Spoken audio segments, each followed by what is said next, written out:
നമസ്കാരം. അപ്പോൾ നമ്മൾ ഇന്ന് വന്നിരിക്കുന്നത് ഇലക്ട്രിക്കൽ എഞ്ചിനീയറിംഗുമായി റിലേറ്റ് ചെയ്തിട്ടുള്ള കുറെ നോട്ടിഫിക്കേഷൻസ് ഇറങ്ങിയിട്ടുണ്ട്. അപ്പോൾ നമുക്ക് വൺ ബൈ വൺ ആയിട്ട് നമുക്ക് ഡിസ്കസ് ചെയ്യാം. അതിൽ നമ്മൾ മെയിൻ ആയിട്ട് RCFL, അതേപോലെ NLC, അതേപോലെ IPR ടെക്നിക്കൽ ഓഫീസേഴ്സ് എന്നുള്ള പോസ്റ്റിലേക്കുള്ള നോട്ടിഫിക്കേഷൻസ് ഒക്കെ നമ്മൾ ഡിസ്കസ് ചെയ്യുന്നുണ്ടാവും. ഫസ്റ്റ് നമുക്ക് രാഷ്ട്രീയ കെമിക്കൽസ് ആൻഡ് ഫെർട്ടിലൈസേഴ്സ് ലിമിറ്റഡിലേക്ക് ഗവൺമെന്റ് ഓഫ് ഇന്ത്യ അണ്ടർടേക്കിംഗ് ആണ്. അപ്പൊ 2/11/2023 നോട്ടിഫിക്കേഷൻ അഡ്വർടൈസ്മെന്റ് ഇറങ്ങിയേക്കുന്നത്. അപ്പൊ അതില് മാനേജ്മെന്റ് ട്രെയിനി എന്നുള്ള പോസ്റ്റിലേക്കാണ് വിളിച്ചേക്കുന്നത്. Management trainee MTM 18. Okay, 2/11/2023.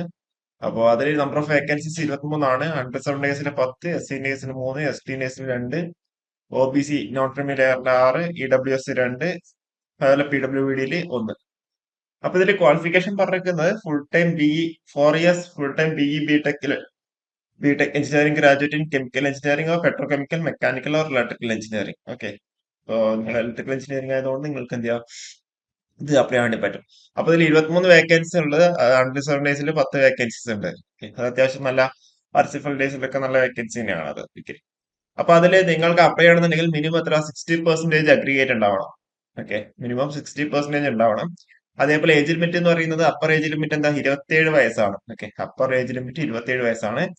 SST category ഡേയ്സിൽ 5 വർഷം റിലാക്സേഷൻ ഉണ്ട്, 32 വയസ്സും. അതേപോലെ OBC ഡേയ്സിലാണെങ്കിൽ 3 ഇയേഴ്സും റിലാക്സേഷൻ ഉണ്ട്, 30 വയസ്സ്. ഓക്കെ, അപ്പൊ ഈ ഒരു ക്രൂഷ്യൽ ഡേറ്റ് എന്ന് വെച്ചാൽ 1/9/2023 ക്രൂഷ്യൽ ഡേറ്റ് ആയിട്ടുള്ളത്. അതിന്റെ ബേസ് ആയിട്ട് നിങ്ങളുടെ ക്വാളിഫിക്കേഷൻ ഒക്കെ അവർ ചെക്ക് ചെയ്യുന്നുണ്ടാവുക. നിങ്ങൾ 1/9/2023 എന്ത് ചെയ്യണം, നിങ്ങൾ എഡ്യൂക്കേഷൻ ക്വാളിഫിക്കേഷൻ എന്തായിരിക്കണം, നിങ്ങൾ കംപ്ലീറ്റ് ചെയ്തിട്ടുണ്ടാവണം. ഓക്കെ, പിന്നെ ഉള്ളത് മാനേജ്മെന്റ് ട്രെയിനിങ് ലീഗലിലേക്കാണ്. അപ്പൊ അതിലേക്ക് നമ്മൾ പോകുന്നില്ല. പിന്നെ ഇതിൽ പറഞ്ഞിരിക്കുന്ന നോട്ട് എന്ന് വെച്ച് കഴിഞ്ഞാൽ number of vacancies are tentative and may increase or decrease ചെയ്യാൻ എന്താ ചാൻസ് ഇല്ല, may increase at the sole of description of RCF limited. Okay, അപ്പോ അതേപോലെ ഇതിൽ നമുക്ക് പിന്നെ പറയാനുള്ളത് വെച്ചാൽ നമുക്ക് ലാസ്റ്റ് ഡേറ്റ് പറയാനുണ്ട്. ഓക്കെ, അതേപോലെ ഓക്കെ, ഫീസിന്റെ കാര്യം പറയുകയാണെങ്കിൽ SC ST PWD ex serviceman female candidates are exempted from the payment of application fee at the time of online registration. നിങ്ങൾക്ക് എന്താ ഓൺലൈൻ രജിസ്ട്രേഷന്റെ ഫീ അപ്ലൈ ചെയ്യേണ്ട ആവശ്യം വരുന്നില്ല. അപ്പോൾ ഏജ് റിലാക്സേഷൻ നമ്മൾ പറഞ്ഞു 5 years SC ST കാറ്റഗറീസിനും 3 years OBC NCL കാറ്റഗറീസിനും പറഞ്ഞിട്ടുണ്ട്. Okay, അതുപോലെ PWD കാറ്റഗറീസിനാണെങ്കിൽ 10 വർഷം ആണ് പറഞ്ഞിട്ടുള്ളത്. ഓക്കെ, പിന്നെ ഡേറ്റ് ഓഫ് എലിജിബിലിറ്റി ക്രൈറ്റീരിയ നമ്മൾ നേരത്തെ പറഞ്ഞു, അതായത് 1/9/2023 ക്രൂഷ്യൽ ഡേറ്റ്. അതിന്റെ ബേസ് ആയിരിക്കും നമ്മളിത് പറയുന്നുണ്ടാവുക. പിന്നെ അപ്ലിക്കേഷൻ ഫീസ് എന്ന് പറഞ്ഞാൽ 1000 rupees ആണ് അപ്ലിക്കേഷൻ ഫീ ആയിട്ട് വരുന്നുണ്ടാവുക. അതിന്റെ കൂടെ ബാങ്ക് ചാർജും അതേപോലെ ടാക്സും. ഓക്കെ, അതേപോലെ നമ്മളായിരുന്നു പറഞ്ഞ SC ST PWD ex servicemen female category candidates are not required to pay any application fee. അതേപോലെ nature of job for management train എന്താ, ഈ കമ്പനിക്ക് എന്താ 2 യൂണിറ്റ് ആണ് ഉള്ളത് അല്ലെ. ഓക്കെ, ട്രോംബയും അതേപോലെ താലും. ഓക്കെ, അപ്പോ പോസ്റ്റിംഗ് എന്തായിരിക്കണം, ഈ ഒരു 2 യൂണിറ്റിൽ എവിടെയാണെങ്കിലും നിങ്ങൾക്ക് എന്താ പോസ്റ്റിംഗ് ഉണ്ടാവും. അല്ലെങ്കിൽ ഓൾ ഇന്ത്യ മാർക്കറ്റിംഗ് ഓഫീസിലായിരിക്കും ഉണ്ടാവും. അതെന്താ RCFL ഡിസൈഡ് ചെയ്യുന്നതായിരിക്കും ഉണ്ടാവുക. അതുപോലെ സാലറി എന്ന് വെച്ചാൽ 30,000. അതായത് ഒരു വർഷം നിങ്ങൾക്ക് എന്താ ട്രെയിനിങ് ആയിരിക്കും ഉണ്ടാവുക. ആ ഒരു സമയത്ത് 30,000 ആയിരിക്കും ഉണ്ടാവുക. അതിനുശേഷം എന്തായിരിക്കും നിങ്ങൾക്ക് നിങ്ങൾ എന്താ E1, നിങ്ങൾ ആ ഒരു സക്സസ്ഫുൾ ട്രെയിനിങ് കഴിഞ്ഞാൽ E1 കാറ്റഗറി E1 ഗ്രേഡിലായിരിക്കും നിങ്ങൾ അബ്സോർബ് ചെയ്യുന്നുണ്ടാവുക. ആ ഒരു സമയത്ത് 40,000 to 1,14,000 എന്ന് പറയുന്ന ഒരു പേ സ്കെയിലായിരിക്കും ഉണ്ടാവുക. അപ്രോക്സിമേറ്റ്ലി എത്രയാ, നിങ്ങൾക്ക് 81,900 എന്നുള്ള റേഞ്ചിൽ നിങ്ങൾക്ക് എന്താ ഇൻ ഹാൻഡ് സാലറി ഉണ്ടാവും.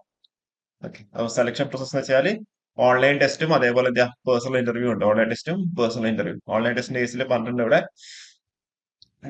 ആപ്ലിക്കേഷൻ കൊടുത്ത ശേഷം അവർ എലിജിബിൾ കാൻഡിഡേറ്റ്സിന് CBTക്ക് വേണ്ടിയിട്ട് അഡ്മിറ്റ് കാർഡൊക്കെ റിലീസ് ചെയ്യുന്നുണ്ടാവും. അപ്പോൾ ഈ ഒരു CBT എന്ന് വെച്ചാൽ മെയിനായിട്ട് ഈ സെന്റേഴ്സിലേക്ക് ഉണ്ടാവും. ഭോപ്പാൽ, ഡൽഹി, അതേപോലെ ലക്നൗ, ഹൈദരാബാദ്, ബംഗളൂരു, ചെന്നൈ, ഗുവാഹത്തി, കൊൽക്കത്ത, മുംബൈ, നവി മുംബൈ, ആ രീതി നാഗ്പൂർ. മീഡിയം ഓഫ് ടെസ്റ്റ് എന്ന് പറഞ്ഞാൽ ഇംഗ്ലീഷ് അല്ലെങ്കിൽ ഹിന്ദി ആയിരിക്കും ഉണ്ടാവുക. ഓക്കെ, ഇപ്പോൾ കേരളത്തിൽ എവിടെയും സെന്റർ ആയിട്ട് അവർ കൊടുത്തിട്ടില്ല. അതേപോലെ നമുക്ക് റിക്വസ്റ്റ് ചെയ്യാനൊന്നും പറ്റില്ല, എക്സാമിനേഷൻ സെന്റർ ചേഞ്ച് ചെയ്യാനൊന്നും പറ്റില്ല. അപ്പോൾ ഇതിന്റെ എക്സാമിന്റെ പാറ്റേൺ എന്ന് വെച്ച് കഴിഞ്ഞാൽ online test will have 2 parts. First എന്ന് വെച്ചാൽ ഡിസിപ്ലിൻ റിലേറ്റഡും സെക്കൻഡ് എന്ന് വെച്ചാൽ ആപ്റ്റിറ്റ്യൂഡ് റിലേറ്റഡ് ആയിരിക്കും ഉണ്ടാവും. അപ്പോൾ ഇതിന്റെ ടോട്ടൽ ഡ്യൂറേഷൻ വെച്ചാൽ 90 മിനിറ്റ്സ് ആയിരിക്കും ഉണ്ടാവുക. ടോട്ടൽ നമ്പർ ഓഫ് ക്വസ്റ്റൻസ് 100 ആണ്. Out 50 questions would be from the mix course of curriculum of qualified degree or relevant qualification of relevant discipline of 2 mark each, and 50 questions from general English, quantitative aptitude, reasoning, and general knowledge of general awareness, 1 mark each. There will be negative marking for wrong answers. Okay. The level of domain subject will be as applicable for each post. Okay, അതേപോലെ admit card അല്ലെങ്കിൽ exam date ഒക്കെ നിങ്ങൾക്ക് ആ ഒരു RCFLന്റെ വെബ്സൈറ്റിൽ കയറി കഴിഞ്ഞാൽ നിങ്ങൾക്ക് അവിടെ കാണാൻ വേണ്ടി പറ്റുന്നതാണ്. അത് കഴിഞ്ഞാൽ നിങ്ങൾ പേഴ്സണൽ ഇന്റർവ്യൂ ഉണ്ട്. പേഴ്സണൽ ഇന്റർവ്യൂ കഴിഞ്ഞാൽ അതായത് നിങ്ങൾ എക്സാം CBT പാസ്സായി കഴിഞ്ഞാൽ ആ ഒരു 1:7 എന്നുള്ള റേഷ്യൽ ഇന്റർവ്യൂവിന് വിളിക്കും. ഓക്കെ, 1:7 എന്നുള്ള റേഷ്യയിലായിരിക്കും അവർ ഇന്റർവ്യൂവിന് വിളിക്കുന്നത്. ഓരോ അതോറിറ്റിക്ക് ഓരോ രീതിയിലായിരിക്കും ഉണ്ടാവും. ചില 1:5 ഉണ്ടാവും, ചില 1:7 ഉണ്ടാവും. ഓക്കെ, 1:7 ഉണ്ടാവും. അപ്പോൾ നിങ്ങൾ CBT പാസ്സായി കഴിഞ്ഞാൽ നിങ്ങൾക്ക് സ്വാഭാവികമായിട്ട് അവിടെ ഒരു ഇന്റർവ്യൂ കോൾ ലെറ്റർ എടുത്തിട്ടുണ്ടാവും. അത് 1:7 എന്നുള്ള രീതിയിലേക്ക് ഉണ്ടാവും. അപ്പൊ 20 ആൾക്കാരാണ് അൺറിസർവ്ഡ് ഉണ്ടെങ്കിൽ 20 × 7 140 ആൾക്കാർ ഇന്റർവ്യൂവിന് വിളിക്കുന്നുണ്ടാവും. ഓക്കെ, അതുപോലെ the appearing of personal interview, all outstation candidates will be reimbursed to and fro third tier AC. നിങ്ങൾക്ക് തേർഡ് AC 3 ടയറിന് നിങ്ങൾക്ക് റീഇംബേഴ്സ് കിട്ടും. നിങ്ങളുടെ ഹോം സ്റ്റേഷനിൽ ആ ഒരു സ്റ്റേഷനിലേക്കുള്ള പൈസ നിങ്ങൾക്ക് അവിടെ റീഇംബേഴ്സ് ചെയ്യാൻ വേണ്ടി പറ്റുന്നുണ്ട്. അതേപോലെ നിങ്ങൾക്ക് ഇവിടെ പറഞ്ഞു ഫൈനൽ സെലക്ഷൻ എന്ന് പറഞ്ഞാൽ 80% ആയിരിക്കും ഓൺലൈൻ ടെസ്റ്റ് ബേസിൽ പറഞ്ഞിട്ടുണ്ടാവുക. Personal interview 20%. അപ്പൊ ടോട്ടല് 100% രീതിയിൽ അവരോട് സെറ്റ് ആക്കുന്നുണ്ടാവും. 1:7 ആണ് നമ്മൾ റേഷ്യോ എടുക്കുന്നുണ്ടാവും പറഞ്ഞു. അതുപോലെ പേഴ്സണൽ ഇന്റർവ്യൂവിന് മിനിമം 50% നിങ്ങൾക്ക് കിട്ടും. ആവറേജ് മിനിമം 50% നിങ്ങൾക്ക് അവിടെ കിട്ടണം. ഇനിയിപ്പോ ഇതിന്റെ കേസിൽ എക്സാം ഡേറ്റിന്റെ കേസിൽ പറയുകയാണെന്നുണ്ടെങ്കിൽ സോറി, എക്സാം ഡേറ്റില്ല, last date, sorry, last date എന്ന് വെച്ചാൽ 1/12/2023 ലാസ്റ്റ് ഡേറ്റ് അറ്റ് 5 PM. 17-ാം തീയതി തൊട്ട് ഇതിന്റെ ഓൺലൈൻ രജിസ്ട്രേഷൻ സ്റ്റാർട്ട് ചെയ്യുന്നുണ്ട്. അപ്പൊ ലാസ്റ്റ് ഡേറ്റ് പറഞ്ഞത് 1/12/2023 ഇനി അടുത്ത വെച്ചാൽ IPR, അതായത് ഇൻസ്റ്റിറ്റ്യൂട്ട് ഓഫ് പ്ലാസ്മ റിസർച്ച്. അപ്പൊ അതിലേക്ക് നെയിം ഓഫ് ദി പോസ്റ്റ് വെച്ചാൽ ടെക്നിക്കൽ ഓഫീസർ ആണ്. Technical officer C. ഓക്കെ, അപ്പൊ അതില് കമ്പ്യൂട്ടർ ഉണ്ട്, ഫിസിക്സ് ഉണ്ട്, ഇലക്ട്രോണിക്സ് ഉണ്ട്, മെക്കാനിക്കലിന്റെ ഇൻസ്ട്രുമെന്റേഷൻ ഉണ്ട്, ഇലക്ട്രിക്കൽ ഉണ്ട്. ഇലക്ട്രിക്കലിന്റെ കേസിലും അതുപോലെ ഇൻസ്ട്രുമെന്റേഷൻ കേസിലും ഗുവാഹട്ടിയിലും അതുപോലെ ഗാന്ധിനഗറിലും വേക്കൻസീസ് ഉണ്ട്. IPR എന്ന് വെച്ചാൽ ഗാന്ധിനഗറും CPP/IPR എന്ന് വെച്ചാൽ ഗുവാഹട്ടിയിലാണ് ഉള്ളത്. അപ്പോ നിങ്ങൾക്കിത് ഒന്നുകിൽ ഗാന്ധിനഗർ മാത്രമായിട്ട് അപ്ലൈ ചെയ്യാം, അതല്ലെങ്കിൽ നിങ്ങൾക്ക് ഗുവാഹട്ടിയിലേക്ക് മാത്രമേ അപ്ലൈ ചെയ്യാം. രണ്ടാമത്തെന്ന് വെച്ചാൽ നിങ്ങൾക്ക് ഇതിൽ ഏത് വേണമെങ്കിലും എന്താ പറയണ്ടേ, രണ്ടിലേക്ക് അപ്ലൈ ചെയ്യുന്ന വെച്ചാൽ അവിടെയുള്ള വേക്കൻസിനെ ബേസ് ചെയ്തിട്ട് നിങ്ങൾക്ക് അവിടെ കിട്ടുന്നുണ്ടാവും, ആ പ്രയോറിറ്റി നോക്കിയിട്ട്. ഓക്കെ, അപ്പോ ഗാന്ധിനഗറിൽ അങ്ങനെ ടോട്ടൽ മൂന്ന് വേക്കൻസീസ് ആണ് ഉള്ളത്. അതിൽ ഒരു വേക്കൻസി അൺറിസർവ്ഡ്, SC-ക്ക് ഒന്ന്, ST-ക്ക് ഒന്ന്, സോറി, SC-ക്ക് ഒന്ന്, OBC-ക്ക് ഒന്ന്. ഗുവാഹട്ടിയിലാണെങ്കിൽ അസമാണ് അവിടെ ഒരു വേക്കൻസിയാണ് ഉള്ളത്.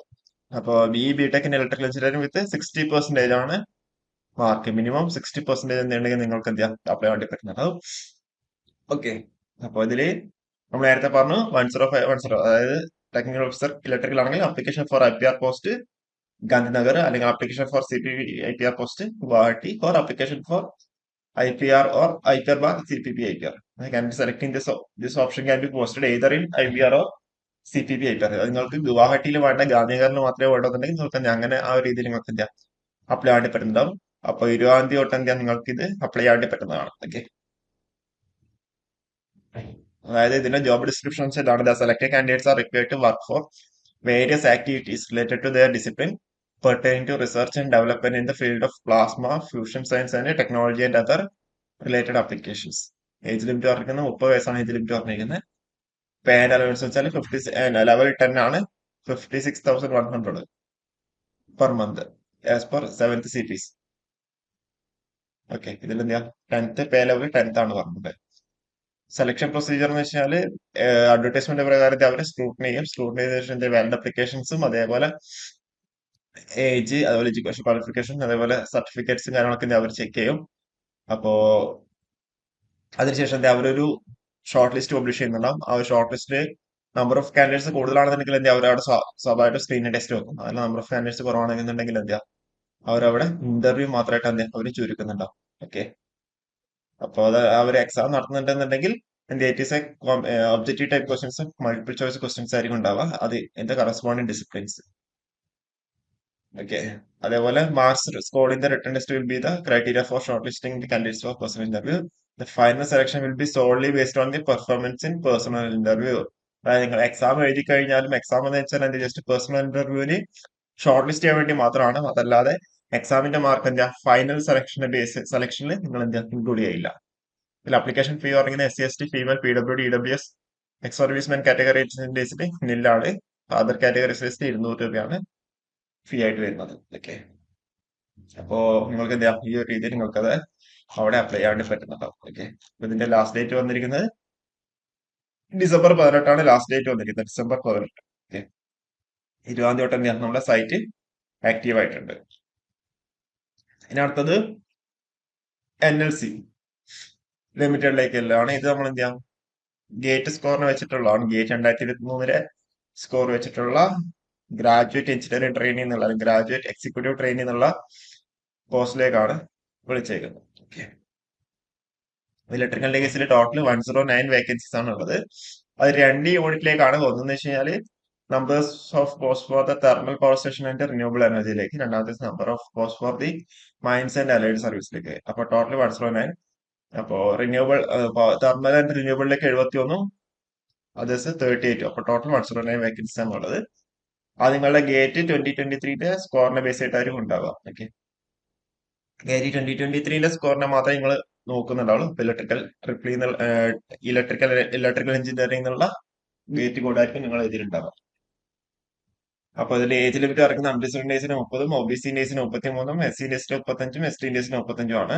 ഇതിൽ പേ സ്കെയിൽ പറഞ്ഞാൽ നമ്മൾ നേരത്തെ പറഞ്ഞ പോലെ 50,000 to 1,60,000. CTC എന്ന് വെച്ചാൽ 13.32 lakhs ആയിരിക്കും ഉണ്ടാവുക. ഓക്കെ. അപ്പൊ നിങ്ങളെ ട്രെയിനിങ് കഴിഞ്ഞ് കഴിഞ്ഞാൽ എന്തായിരിക്കും, E3 ഗ്രേഡിലായിരിക്കും വരുന്നുണ്ടാവുക. 60,000 to 1,80,000 with basic pay 60,000 എന്നുള്ള രീതിയിൽ. ഓക്കെ. പ്ലേസ് ഓഫ് പോസ്റ്റിംഗ് എന്ന് വെച്ചാൽ work in any location under the control of NLCIL within area 1 or area 2 as applied by the candidates and based on the organizational requirements. Okay. അപ്പോൾ നിങ്ങൾക്ക് gate score ഉണ്ടെന്നുണ്ടെങ്കിൽ, valid gate score ഉണ്ടെന്നുണ്ടെങ്കിൽ എന്ത് ചെയ്യാം, നമുക്ക് ഇവിടെ അപ്ലൈ ചെയ്യാം. അപ്പൊ അതിന്റെ ഫീസ് വന്നിരിക്കുന്നത് 854 രൂപയാണ്. അൺറിസർവ്ഡ് EWS OBC കാറ്റഗറീസിന് SC/STന്റെ PWD എക്സ് സർവീസ്മാൻ കാറ്റഗറീസിന് 354 രൂപ മാത്രമാണ്. ക്ലിയർ ആണെന്ന് വിചാരിക്കുന്നത്. അവർക്ക് എന്റെ ആപ്ലിക്കേഷൻ ഫീ ഇല്ല, ജസ്റ്റ് പ്രോസസിംഗ് ഫീ മാത്രം. അപ്പൊ ഇത്രയും ഡോക്യുമെന്റ്സ് നിങ്ങൾ അപ്ലോഡ് ചെയ്യണം. അപ്പൊ അതില് ലാസ്റ്റ് ഡേറ്റ് എന്ന് വെച്ചാൽ 21/12/2023 ആണ്. ഓക്കെ. അത് പേയ്മെന്റ് ചെയ്യാനുള്ളതാണ്. അല്ലാതെ ഉള്ളത് വൈകുന്നേരം 5 മണി വരെയാണ് അപ്ലൈ ചെയ്യാനുള്ള ലാസ്റ്റ് ഡേറ്റ്. ഓക്കെ. അപ്പൊ 22 തൊട്ട് എനിക്ക് ഇത് സൈറ്റ് ആക്റ്റീവ് ആയിട്ടുണ്ടാവും. അപ്പോൾ ഇത്രയും കാര്യങ്ങളാണ് പറയേണ്ടത്. അപ്പോൾ ഈ ഒരു വീഡിയോ നമുക്കിവിടെ വൈൻഡ് അപ്പ് ചെയ്യാം. Okay, thank you.